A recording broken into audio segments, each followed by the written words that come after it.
bonsoir. Ça dépend du pays dans lequel vous êtes. Pour commencer, je veux d'abord vous dire merci beaucoup. Merci franchement parce que vous m'avez donné de bons conseils, comme je l'avais demandé lors de ma première vidéo. Merci franchement parce que je crois que dans les futures vidéos, grâce à vous, je vais faire mieux. Voilà, aujourd'hui, je vais traiter un nouveau thème, vraiment qui m'est à cœur parce que plusieurs m'ont demandé de parler de ça. C'est aussi un sujet vraiment que je tenais aussi à en parler, c'est de la foi. En fait, je veux parler des deux types de foi. Parce que souvent, le problème avec nous, c'est pas parce qu'on ne croit pas vraiment à ce qu'on veut ou en Dieu, non. Mais le problème, c'est qu'on croit mal. Nous allons parler de deux types de foi. La foi passive, comme le mot le dit, passive, c'est quelque chose qui n'entraîne pas l'action. C'est-à-dire, on croit, mais on n'agit pas. On croit, mais on ne pose pas les actions concrètes qu'il faut pour atteindre l'objectif. C'est quoi, par exemple, un étudiant qui veut étudier à l'étranger, qui fait des projets, mais qui n'a jamais eu un passeport? Comment tu veux étudier à l'étranger sans un passeport quand même? Dis-moi la vérité. Où est l'acte qui accompagne ta foi, dont tu dis toujours Amen à l'église? Je ne sais pas où tu pries, mais disons, toujours Amen, on ne pose pas les actions qu'il faut pour concrétiser cela. Il y a aussi de ces gens qui sont toujours en train de pleurer, Seigneur, donne-moi ça. Bon, selon eux, ils ont la foi, parce que, disons, ils lisent la parole de Dieu, ils croient qu'ils ont la foi, mais en réalité, ils n'ont pas la foi, parce que la foi n'est pas vraiment ce qu'ils pensent, que ce qu'ils sont en train de faire. Regardez un exemple de quelqu'un qui dit qu'il a la foi. Il dit qu'il a la foi, et d'après lui, il a prié, il croit vraiment que Dieu va réaliser ce qu'il veut pour lui, mais ce dernier, il a peur d'essayer, c'est-à-dire, il a peur de poser vraiment l'action qui va dans le sens de ce qu'il veut voir vraiment dans sa foi. La foi, ce n'est pas seulement aller prier, dire que je prie, je crois, non. La foi, c'est aussi les actions. Si tu as une foi qui n'agit pas, alors moi je l'appelle foi passive. Tu seras là toujours en train de dormir, tu ne verras jamais ton rêve se réaliser. C'est pas de la sorcellerie, ce sont des principes. Le second point où je vais peut-être beaucoup parler, c'est la foi active.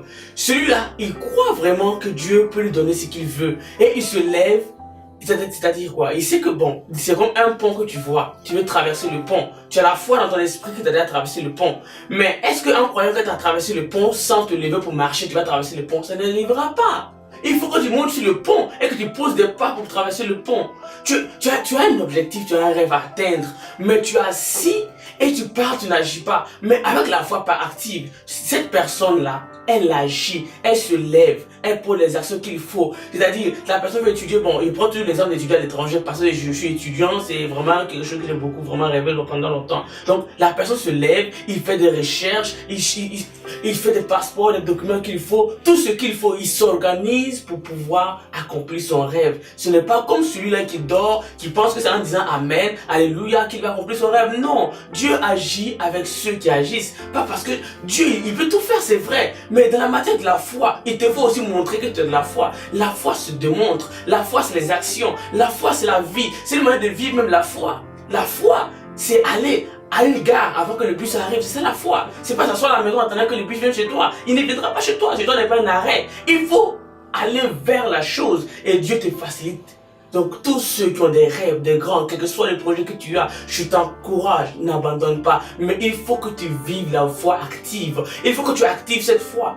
Il faut que tu enlèves ta foi sur silencieuse. Il faut que tu enlèves ta foi en mode sourdine. Il faut que tu enlèves ta foi sur le mode avion que tu écoutes, n'a pas de réseau. Mets ta foi dans un domaine où tu pourras vraiment voir la réalisation. Tu n'es plus loin, je t'assure. Mais il suffit maintenant que tu poses le pas qu'il faut. Lève-toi, je t'assure. J'ai aussi eu des projets comme vous, de grands projets, mais quand j'ai commencé à poser des pas, à faire des recherches, les gens m'appelaient fou. Je les ai réalisés. Pourquoi pas? C'est possible. Mais il faut vraiment être dans l'atmosphère de la réalisation. En tout cas, c'est de ça que je vais vous parler aujourd'hui. Donc, si quelqu'un a autre chose à ajouter, peut me laisser un commentaire aussi. Voilà, on peut toujours s'édifier tout de même. S'il y a des gens qui ont des témoignages par rapport à ça, ils peuvent laisser en bas parce que ça va encourager d'autres personnes. Et surtout, n'hésitez pas de me donner des conseils par rapport à mes vidéos. Comme je vous ai dit, c'est vous qui m'avez demandé de le faire des vidéos parce que moi, je vous ai dit toujours que j'ai vraiment peur des médias. Donc, comprenez-moi. Voilà. Donc, je pense que cette vidéo sera utile à quelqu'un. Et si quelqu'un a quelque chose à ajouter, rajouter, en tout cas, n'hésitez pas de le laisser en bas, en commentaire. J'attends vraiment, en tout cas, je compte vraiment sur vous pour m'améliorer dans les prochaines vidéos à suivre. Merci, au revoir. Ça, c'est Noël, j'ai déjà commencé. Bientôt, on va manger la dinde chez nous. Voilà, donc, au revoir. Paka chez nous, les Russes, comme ça on dit.